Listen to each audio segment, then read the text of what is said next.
중심으로 꽃과 나무는 다른 꽃과 나무를 탐하지 않는다. 이것이 오늘 말씀의 주제입니다. 아직도 온 천지가 꽃들의 축제입니다. 예수님은 들의 꽃을 보라, 공중에 나는 새를 보라 하시면서 주변에서 흔히 볼 수 있는 소재를 이용해서 하나님 나라의 교훈을 설교하셨습니다. 우리는 꽃들의 이야기를 계속합니다. 꽃들은 첫째로 그렇게 환하게 피어 있고 꽃의 얼굴이 그토록 아름다운 것은 하나님을 믿기에 근심하지 않기 때문이라고 했습니다.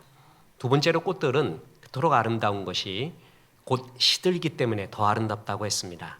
그래서 오늘 하루가 얼마나 소중한가를 알고 활짝 피었다고 했습니다. 오늘 그 꽃의 이야기 마지막 시간입니다. 꽃은 내 꽃을 피웁니다. 다른 꽃들을, 나무는 다른 나무를 탐하지 않고 내 꽃, 내 나무의 열매를 맺는다는 것입니다. 이것이 은혜가 되기를 주 예수의 이름으로 축원합니다. 매화는 벚꽃을 시기하거나 벚꽃이 되려 하지 않고, 진달래는 개나리를 시기하거나 진달래가 되려 하지 않고 자기 꽃을 피웁니다. 튤립은 튤립대로, 장미는 장미대로 핍니다. 그리고 그 장미 곁에 있는 안개꽃은 나는 왜 장미꽃이 아니야? 이렇게 한탄하지 않고 장미꽃 그 몽울몽울한 이야기처럼 그냥 많은 꽃들을 섬겨주며 피어 있습니다. 사람을 제외한 천하 만물은 모두가 나답게 살고 있습니다. 근데 사람만큼은 욕심의 죄성 때문에 나다운 삶을 살지 못하고 다른 꽃과 다른 나무를 항상 탐합니다.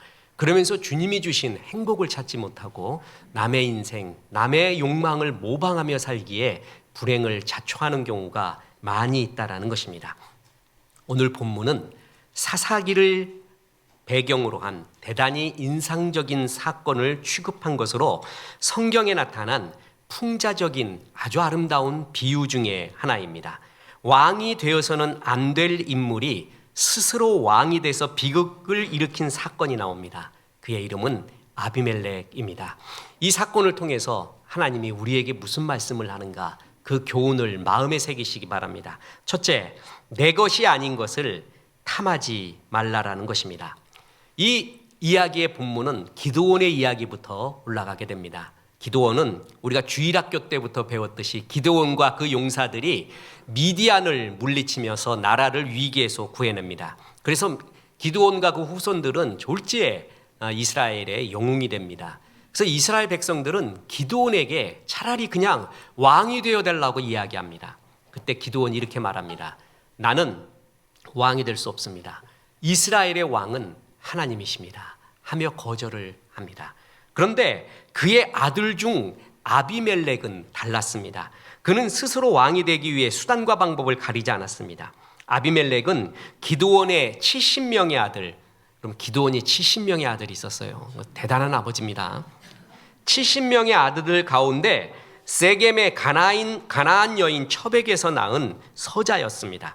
그는 이복 형제 70명을 다 죽이고 세겜 땅에 사는 외척의 도움을 빌려서 일종의 천부 살인을 저지르고 스스로 왕이 됩니다. 신적 부르심을 받지 못한 자, 준비되거나 자격이 없는 자가 왕이 돼서 온 이스라엘은 비극으로 치닫게 됩니다. 아비멜렉의 비극은 한마디로 욕심의 죄성에 사로잡혀서 자기의 본분을 망각한 비극이었습니다. 아비멜렉은 자기 어머니가 세겜 사람이라고 했잖아요. 그래서 세겜에 있는 세겜 사람들을 모아놓고 연설을 합니다. 기드온의 70명의 아들들이 이스라엘 다스리면 나라가 어떻게 되겠습니까? 차라리 한 사람이 왕이 되는 게 낫지 않겠습니까? 날 좀 밀어주십시오. 그렇게 말합니다. 그 다음 이어서 아비멜렉은 혈연을 이용해서 말합니다. 나는 우리 어머니가 세겜 사람이에요. 당신들의 피가 섞여 있는 사람입니다. 그래서 당신들의 피가 섞여 있는 바로 이 혈연인 내가 왕이 되는 것이 당신들에게도 좋지 않겠습니까? 이렇게 말을 합니다. 그랬더니 세겜 사람들은 바알 브릿 묘에서 은 70개를 기드온에게 내줍니다. 바알 브릿은 당시 바알을 제사하던 산당입니다. 이스라엘이 부흥하고 역사를 일으킬 때는 여호와의 브릿에서 했는데 이제 그 부흥의 불씨가 꺼져가고 또한 사람들이 죄악으로 허망해지고 우상 숭배하면서 바알 부르시로 대치가 된 것입니다. 아비멜렉의 경우, 기드온의 경우 그의 힘의 군사의 근간은 여호와 하나님이었습니다. 근데 아비멜렉의 힘의 근간, 군사의 근간은 바알 브릿이었습니다. 아비멜렉은 이 바알 브릿에서 받은 세겜 사람들의 은 70을 가지고 청부 살인업자들을 고용을 하게 됩니다. 그래서 그걸로 기드온의 이복 형제들 70명을 모두 때려 죽이게 됩니다. 세겜 사람들은 이 아비멜렉의 잔인한 모습을 보고도 그대로 왕으로 삼습니다. 그러나 성경 어디에도 아비멜렉을 이스라엘의 초대 왕으로 인정하고 그렇게 기록하지는 않았습니다. 이 기드온의 70명의 아들들이 변을 당했을 때 유일하게 생존자 하나가 있었는데 그가 바로 요담이었습니다. 이 요담은 서슬퍼런 아비멜렉의 왕이 되고요. 그를 밀어준 세겜 족속이 있었잖아요. 그 세겜 족속에게 찾아갑니다. 그래서 세겜 족속에게 그 유명한 네 나무의 비유, 요담의 네 나무의 비유를 이야기하면서 당신들은 잘못했습니다. 잘못된 사람을 세웠고 그로 인해서 온 나라는 피바다가 일어날 겁니다. 라고 하는 예언을 하게 됩니다. 이 네 나무의 비유는 부당한 방법으로 왕이 되었던 아비멜렉의 비참한 최후를 또한 예언하고 있습니다. 그 비유는 이렇습니다. 하루는 숲속의 나무들이 왕을 세우기 위하여 회의를 했습니다. 후보에 오른 나무가 감람나무, 무화과나무, 포도나무였습니다. 그래서 이들에게 왕이 되어 달라고 이야기를 했습니다. 그런데 이들은 한결같이 그것을 고사합니다. 나는 나의 역할, 내가 할 일이 있지 왕은 나의 일이 아니다. 이렇게 이야기합니다. 먼저 감람나무입니다. 사사기 9장 9절. 감람나무가 그들에게 이르되 내게 있는 나의 기름은 하나님과 사람을 영화롭게 하나니 내가 어찌 그것을 버리고 가서 나무들 위에 우쭐대리오 한지라. 감람나무는 나의 기름으로 하나님과 사람을 영화롭게 하는 게 나의 사명이다. 그것이 내가 태어난 이유다. 나는 왕이 싫다. 왕이 될 수 없고 나의 역할이 있다. 이렇게 말합니다. 무화과나무도 마찬가지입니다. 사사기 9장 11절. 무화과나무가 그들에게 이르되 나의 단 것과 나의 아름다운 열매를 내가 어찌 버리고 가서 나무들 위에 우쭐대리오 한지라. 포도나무도 똑같은 이유로 사양합니다. 사사기 9장 13절입니다. 포도나무가 그들에게 이르되 하나님과 사람을 기쁘게 하는 내 포도주를 내가 어찌 버리고 가서 나무들 위에 우쭐대리오 한지라. 이들 모두 자신은 하나님이 주신 본분이 있다라는 것입니다. 자긴 그게 소중하다라는 것입니다. 나는 내 꽃을 피우겠다라는 것입니다. 내 나무의 열매를 맺게 하겠다라는 것입니다. 그런데 엉뚱하게도 가시나무가 왕이 되겠다고 나섭니다. 사사기 9장 15절입니다. 가시나무가 나무들에게 이르되 만일 너희가 참으로 내게 기름을 부어 너희 위에 왕으로 삼겠거든 와서 내 그늘에 피하라. 그리하지 아니하면 불이 가시나무에서 나와서 레바논의 백향목을 살을 것이니라 하였느니라. 와서 내 그늘에 피하라. 이 말은 내 지배를 받아라. 내가 너희를 다스리겠다라는 의미입니다. 그러면서 나 왕 안 시켜줘? 그러면 가시나무에서 불이 나온다. 온 이스라엘을 다 태워버릴 거다. 이렇게 말합니다. 앞에 나무들하고 너무 차이가 나지 않습니까? 사실 가시나무도 참 유용합니다. 가시나무가 포도원이나 감람나무의 울타리가 되어줄 수 있습니다. 그래서 도둑이 들어오거나 또한 악한 짐승이 와서 해하는 거를 그래서 아름다운 열매를 보호할 수가 있는 그런 사명이 가시나무에게 있죠. 근데 그것은 상관하지 않고 이 가시나무에서 불 나와서 다 태워버린대요. 나를 왕으로 삼지 않으면. 이 가시나무가 울타리가 되지 않고 사람의 주머니에 있거나 우리 안방에 있어 보십시오. 사람 다 찔려 죽습니다.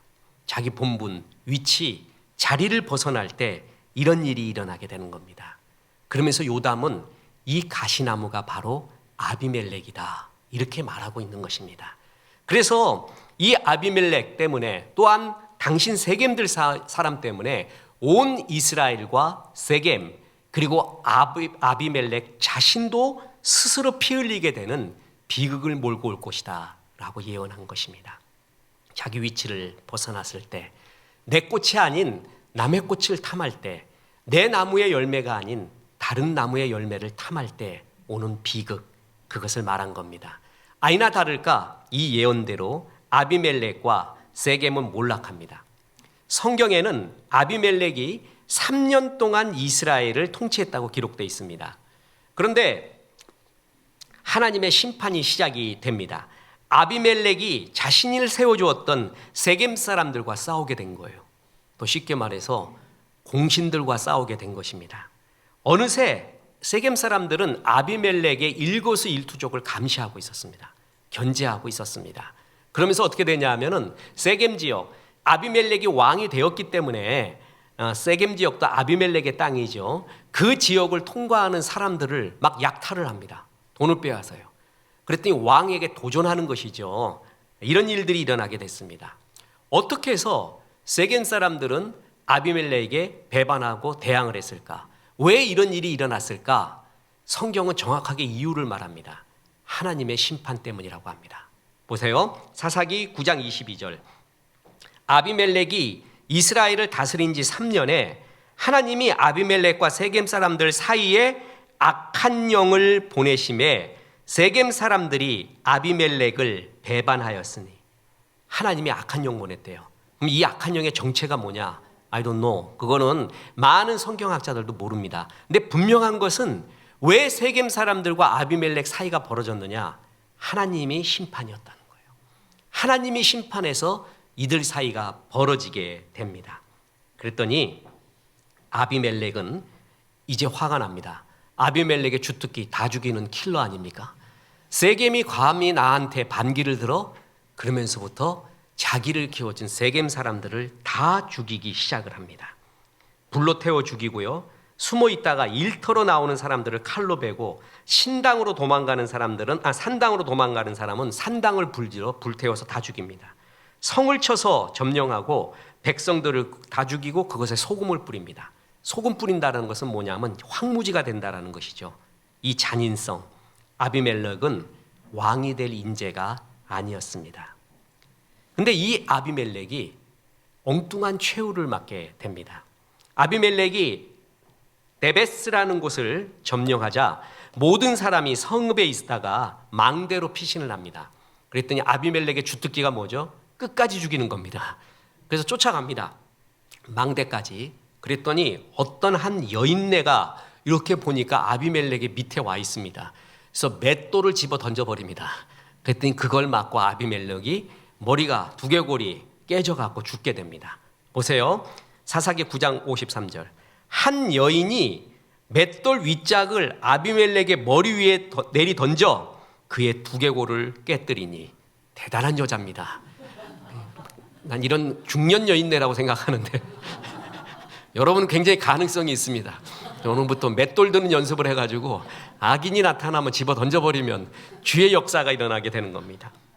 이 아비멜렉의 평가를 주님이 이렇게 말씀하셨습니다. 사사기 9장 56절입니다.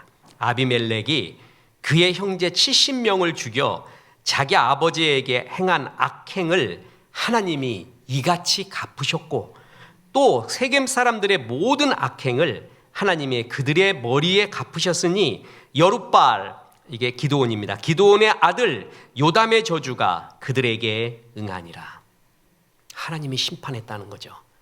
자기가 왕이 됐어요. 우리가 성경 퀴즈에서도 알듯이 이스라엘의 초대 왕은 누구죠? 사울이에요. 그런데 어떤 성경학자, 약간 또 급진적인 성경학자들 중에서는 아비멜렉이 첫 번째 왕이래요. 왜냐하면 진짜 왕이 돼서 3년 동안 다스렸거든요.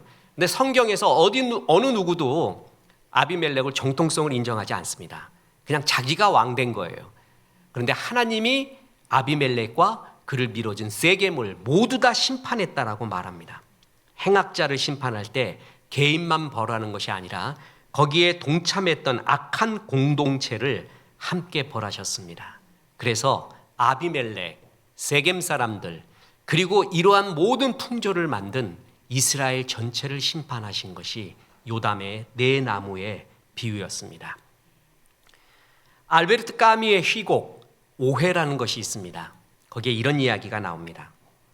어느 외딴 곳에 모녀가 여인숙을 경영하고 있었습니다. 그 집에 외아들이 있었는데 얘가 일찍 가출을 해서 모녀가 외롭게 살아가게 됩니다. 외로움과 가난에 지친 모녀는 어느 날 나쁜 짓을 저지르고 말았습니다. 여인숙의 투숙한 손님을 죽이고 보석을 꺼내고 시체를 강물에 던져버린 것입니다. 처음 했더니 무척 떨렸는데 이제 이것이 습관이 됐습니다. 그래서 그것이 오히려 생계가 됐습니다. 그날도 돈이 많고 건장하게 생긴 청년이 투숙했습니다. 모녀는 그에게 마취제를 먹여서 살해한 뒤에 돈을 찾기 위해 주머니를 뒤졌습니다. 지갑을 연 모녀는 소스라치게 놀라고 말았습니다. 거기에 신분증이 있었는데 바로 28년 전에 가출했던 자신의 아들이었습니다. 본분을 벗어난 욕심은 모든 것을 파괴한다라는 것입니다. 그래서 야고보서 1장 15절에 욕심이 잉태한 즉 죄를 낳고 죄가 장성한 즉 사망을 낳느니라. 욕심을 관리 못하잖아요. 죄가 되고 그 죄의 끝은 사망, 모두를 죽게 합니다. 주께서 나라는 꽃을 피우게 했으면 여기에 집중하면 됩니다. 그런데 욕심과 교만은 그걸 넘어서는 겁니다. 그래서 오늘 본문은 두 번째 결론이자 중요한 교훈을 우리에게 줍니다. 내게 주신 것을 소중히 여기라는 것입니다. 다시 감람나무와 무화과나무와 포도나무의 이야기를 들어보십시오. 사사기 9장 9절입니다. 감람나무가 그들에게 이르되 내게 있는 나의 기름은 하나님과 사람을 영화롭게 하나니 내가 어찌 그것을 버리고 가서 나무들 위에 우쭐대리요 한지라.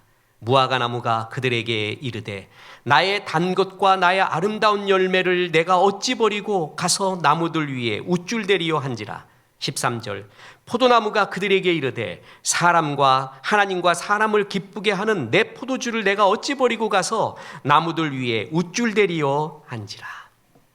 그들은 자기의 본분을 알았습니다. 나의 사명의 소중함을 알았습니다. 내 꽃을 피워야 된다는 걸 알았습니다. 내 나무 열매의 소중함을 알았습니다. 내게 주신 것을 바라보며 감사하는 인생이 있고 내게 없는 것만 바라보며 불평하고 욕심 부리는 인생이 있습니다. 마귀는 그걸 이용합니다. 에덴 동산 기억하십니까? 모든 것이 가능하고 허락되어진 최고의 행복의 동산이었습니다. 특히 하와에게는 최고였습니다. 라이벌도 없어요. 자기 아담밖에 없잖아요. 그죠? 그래서 아담한테 그런 말 했다는 거 아닙니까? 아담 나만 사랑해. 그러니까 아담이 여기 너밖에 누가 더 있냐? 그리고 하와에게는 시어머니도 없었습니다. 최고의 환경이었습니다. 그런데 거기에 타락을 하게 됩니다. 뭘 부추겼냐 하면은 모든 것이 가하지만 한 가지 금한 게 있었습니다. 그게 뭐죠? 선악과예요. 마귀는 그걸 부추깁니다. 내게 모든 것을 가지고 있는데 그에 대한 감사를 하지 않고 없는 거 한 가지, 안 되는 거 한 가지에 집중하게 합니다. 그래서 인생을 망치게 해요. 그게 인간 타락의 시작이었습니다. 우리도 돌아보면 소중한 것, 귀한 것, 많이 주신 것이 참 많이 있습니다.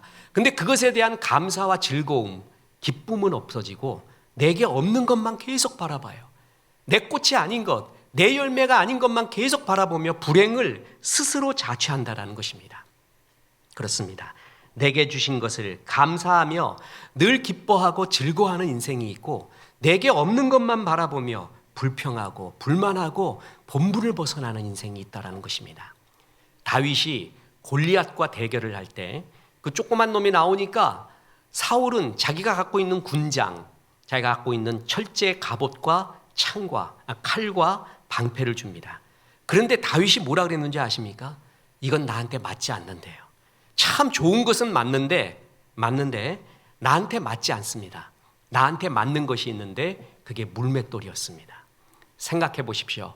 철제 갑옷과 방패와 칼이 정말 위대하고 아름답죠. 물맷돌은 얼마나 초라합니까? 그런데 다윗에게 맞는 것은 물맷돌이었어요. 그걸 가지고 골리앗을 이깁니다. 남의 어마무시한 무기보다 주께서 내게 주신 무기가, 익숙한 무기가 더 중요합니다. 멋져 보이는 남의 삶과 사명보다 내게 주신 삶과 사명이 더 중요합니다. 거기에 집중해라 라는 것입니다. 우리 속에 나쁜 늑대와 좋은 늑대가 있다고 했습니다. 나쁜 늑대는 내게 주신 것이 아닌 것입니다. 그리고 좋은 늑대는 내게 주신 것, 내게 하라고 하는 것입니다. 우리는 자꾸 나쁜 늑대에 먹이를 줘서는 안 됩니다. 좋은 늑대에게 먹이를 줘야 됩니다. 내게 주신 젖은 장작과 마른 장작이 있습니다. 젖은 장작에 아무리 불 때워도 연기만 납니다. 불나지 않습니다. 근데 마른 장작에 불을 때우면 조금만 불을 내도 엄청난 불길을 쌓이면서 많은 주변의 것들도 다 태우게 됩니다. 신앙이 깊어질수록 하나님을 사랑할수록 내게 주신 것을 알게 됩니다. 주께서 내게 주신 것이 무엇인지를 깨닫게 돼요.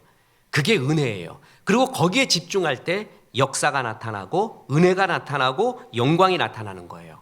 충성이라는 것이 뭐냐면 하나님께서 내게 주신 것을 잘 지키는 걸 충성이라고 합니다. 남의 것 늘 탐내가지고 남의 삶을 살려고 하는 것이 아니라 내게 주신 것을 소중히 여기고 거기에 집중하는 것을 충성이라고 말합니다. 순교란 무엇이냐면은 주께서 하라는 일을 하다가 그러다가 소천하면 그걸 순교라고 하는 것이에요. 내게 주신 일. 그래서 다윗이 춤을 추며 고백했던 다윗의 믹담 최고의 시 16편, 시 16편처럼 내게 줄로 재어준 것, 내게 줄로 재어준 곳은 아름다운 곳에 있으며 실로 아름답도다. 내게 줄로 재어준 것을 발견하고 내 꽃을 피우고 내 나무의 열매를 가꾸는 것이 가장 소중하고 아름답다라는 것입니다. 여러분, 인터넷에서 발 사진으로 유명한 사람이 있습니다. 여자입니다. 발이 너무 이뻐갖고 아름다워서 유명한 게 아니라 너무 못생겨서 발이 너무 망가져서 아름다운 사람 아십니까? 예, 발레리나 강수진입니다. 이 사람이 수기에서 정말 잊혀지지 않는 말이 있습니다. 자신보다 탁월한 성취를 내는 성각자들을 존경하되 우상으로 삼지 마십시오.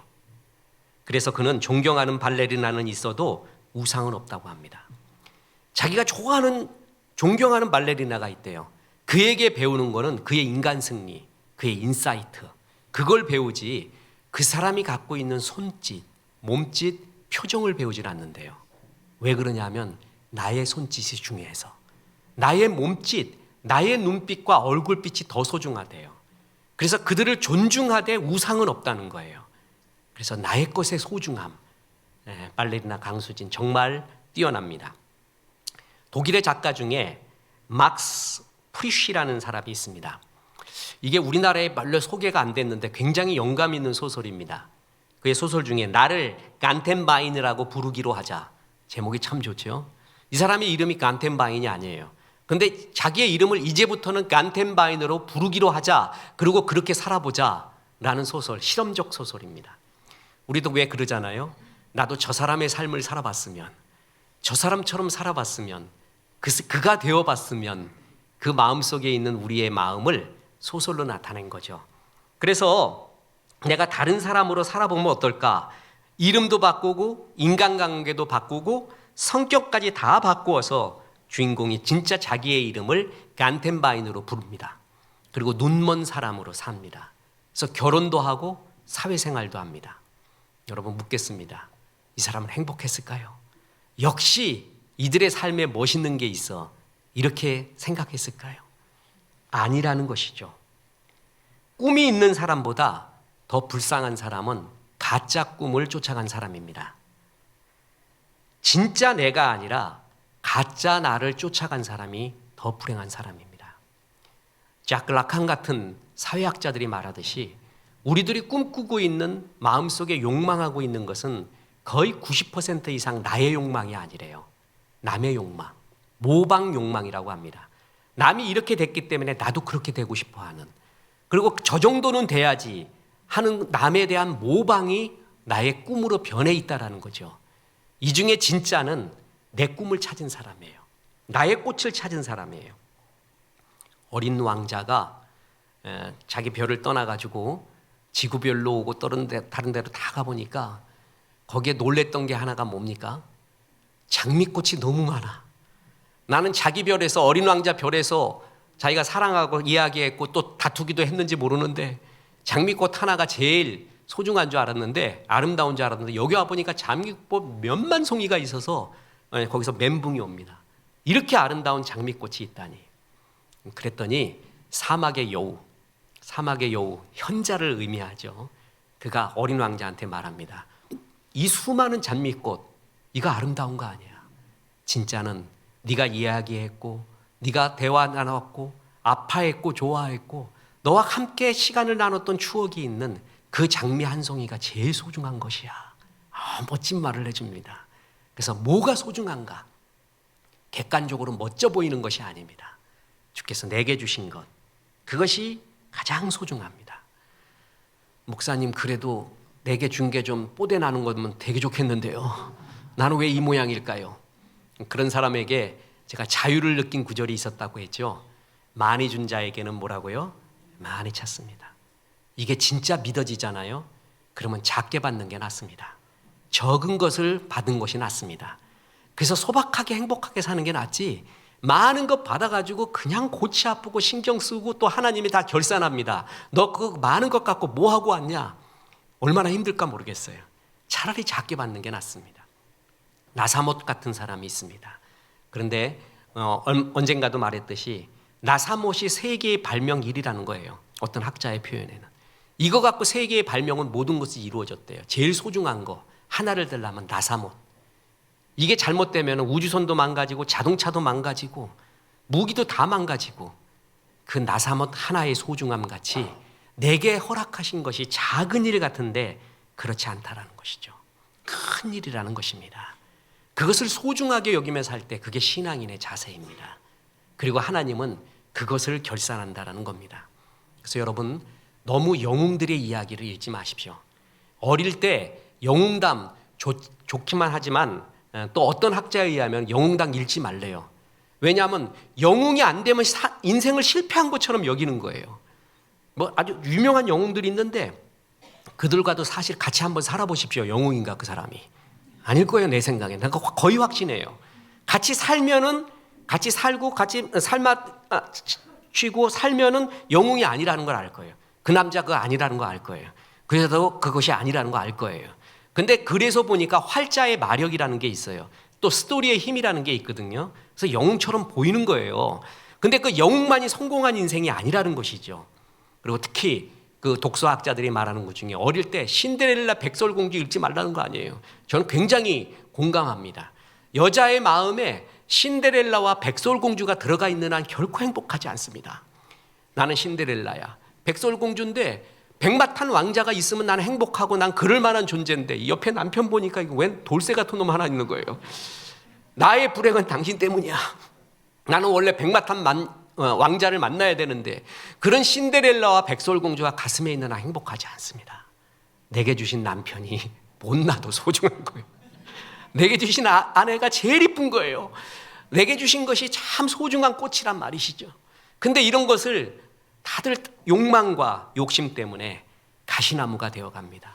내가 왕이 돼야지, 우쭐 되어 봐야지, 그러면서 본부를 벗어날 때 모두를 죽이게 됩니다.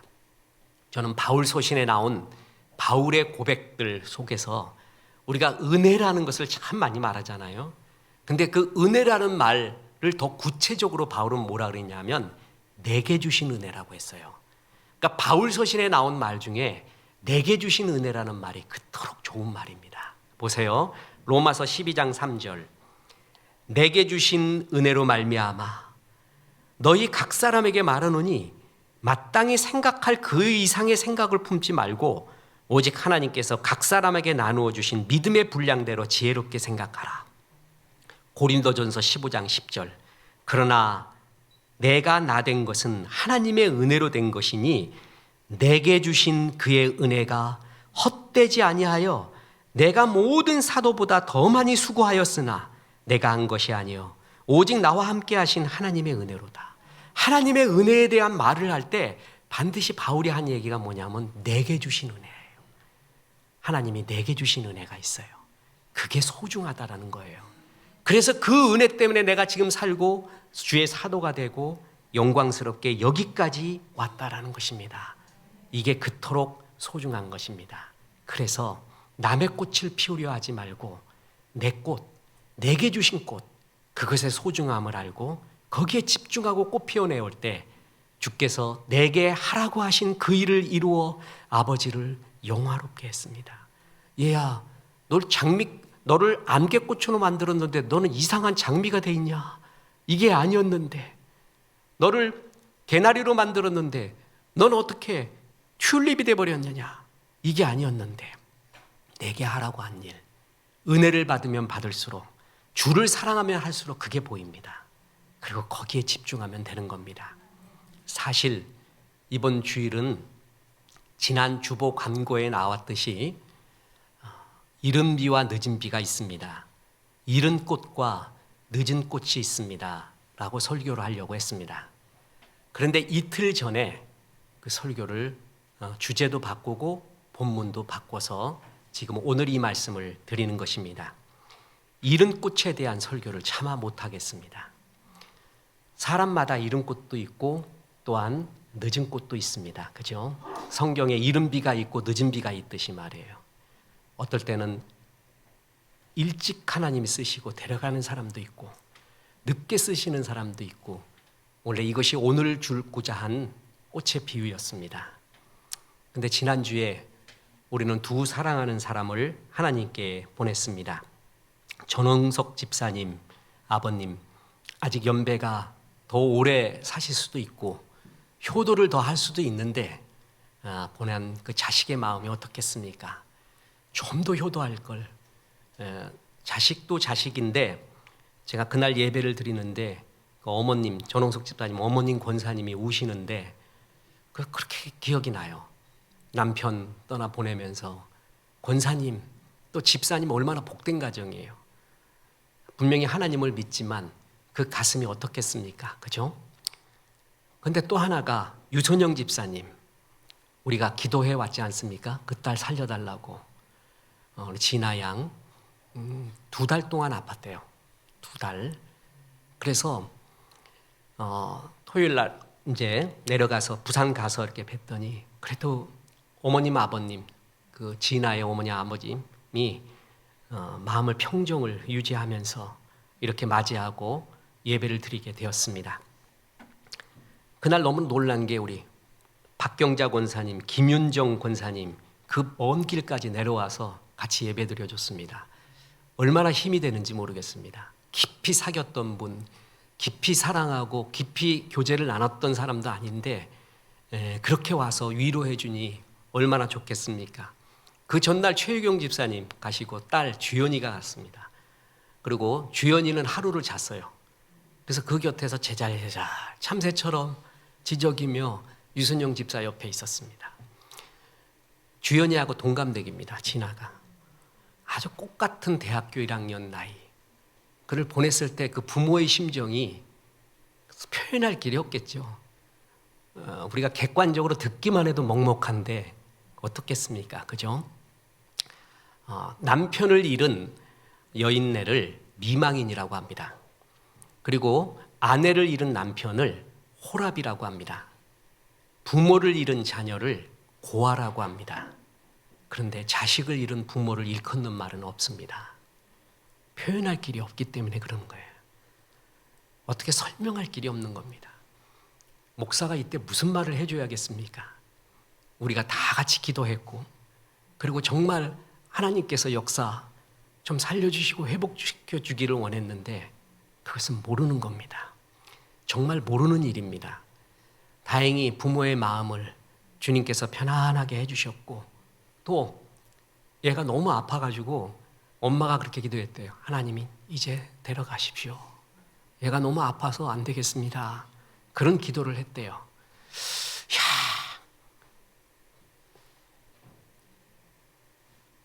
그 마음이 어떻겠습니까? 근데 이제 거기서 이제 대조를 이룬 게 바깥에서는 아주 꽃투성이에요. 꽃. 부산도 서울도 그렇게 꽃이 활짝 피어 있고 꽃 같은 애잖아요. 꽃 같은 애. 주연이가 거기에 있는데 진짜 또 주연이 특징이 있지 않습니까? 얘가 그냥 순수하고 밝고 애가. 이제 집사님 이제 저를 보세요. 딸 보고 싶으면 자기 보래. 자기가 같이 밥도 먹어준대. 언제 이렇게 커가지고 애가. 야, 그거 어떻겠습니까? 이거 보면서 느낀 게 그거예요. 우리의 이름이 아담입니다. 아담은 뭐냐면은 붉은 흙이라는 뜻이에요. 하나님이 너 이제 와라 그러잖아요. 그럼 우리가 젊건 늙건 아니면 성공했건 실패했건 어느 때건 가야 됩니다. 그건 주님의 주관입니다. 왜 그랬는지는 정말 모릅니다. 그건 알 수 없습니다. 천국 가야, 하늘나라 가야 그것을 알 수가 있습니다. 그렇게 우리는 약한 안개 같은 존재입니다. 아무것도 아닌 존재예요. 그래서 지금 꽃으로 핀 거예요. 지금 우리가. 이 꽃이 소중한 거예요. 오늘 하루하루가 내가 내일 어떻게 될런지를 모르는 거예요. 그 어느 누구도 예외가 없습니다. 그래서 오늘 하루를 소중하게 맞아야 됩니다. 오늘 하루가 활짝 피어야 돼요. 내일 필 생각하면 안 돼요.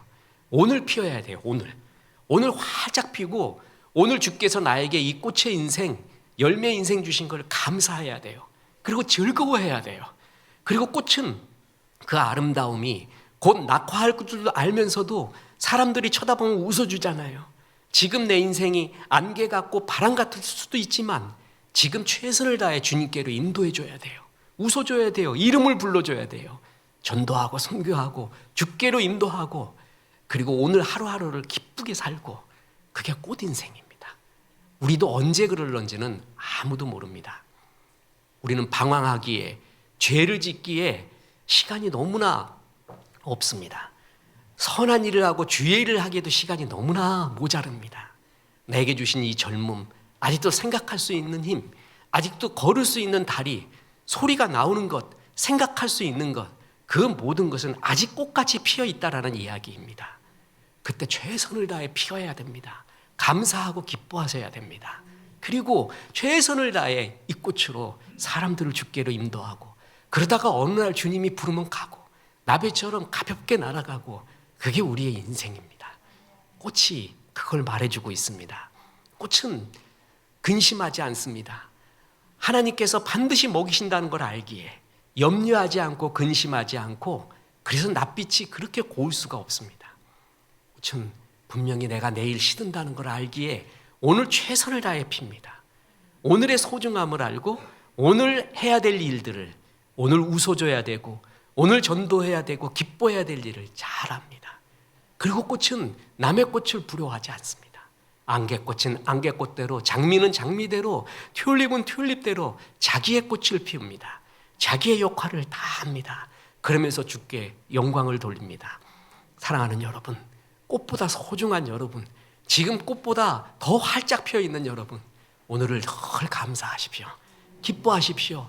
그리고 내 사랑하는 자녀와 지금 이렇게 얘기할 수 있다는 것, 같이 눈 마주치고 밥도 같이 먹을 수 있다는 것, 그리고 아직 효도하는 우리 어머니 아버지가 있다는 것, 사랑하는 사람이 곁에 있다는 것, 그것처럼 소중한 일이 없습니다. 항상 기뻐하고 감사하십시오. 그러고 최선을 다해 주의 일을 하다가 주님 부르시면 다 천국에서 만나면 되는 겁니다. 얘기했죠? 우리 천국 가서 뭘 먹자고요? 만나는 먹어봐야 돼. 만나. 정말 먹고 싶은 거. 그리고 사랑하는 사람들 거기서 다 만나고 말이에요. 우리에게 이런 생명의 삶을 주신 게 얼마나 감사합니까? 꽃보다 소중한 여러분, 꽃보다 더 아름답게 오늘 하루하루를 사시고 기뻐하시고 복음 전하시고 주님 앞에 하늘나라의 꽃 인생 되기를 주 예수의 이름으로 축원합니다. 우리 말씀 생각하며 찬송합니다. 내 구주 예수를 더욱 사라.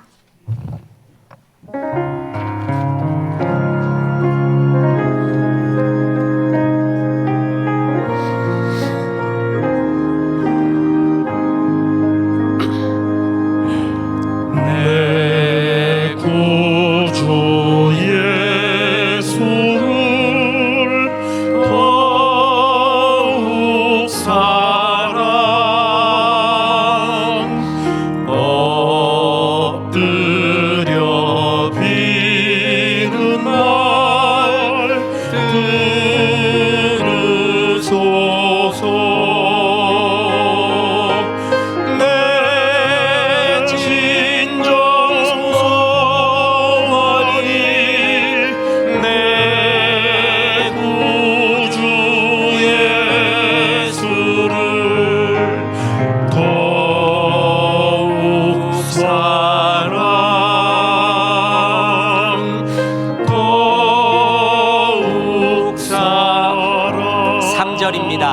세상 떠날 때 이 세상 떠날 때 찬양하고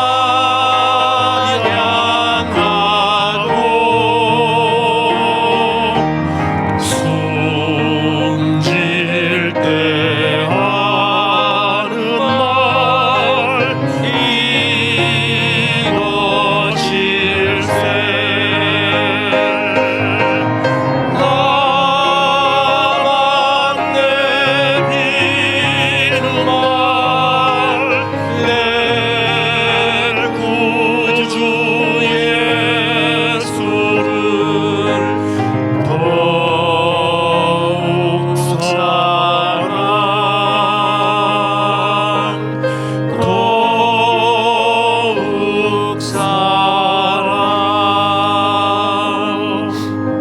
이제는 우리 구주 예수 그리스도의 은혜와 하나님의 크신 사랑과 성령님 내게 주신 것에 열매를 맺으라 말씀하심이 이 말씀에 아멘한 성도들, 특히 깊은 고난받은 우리의 성도님들에게 함께 하셔서 이제부터 끝날까지 크신 영광 받으시옵기를 우리 구주 예수 그리스도 이름으로 축원하옵나이다. 아멘.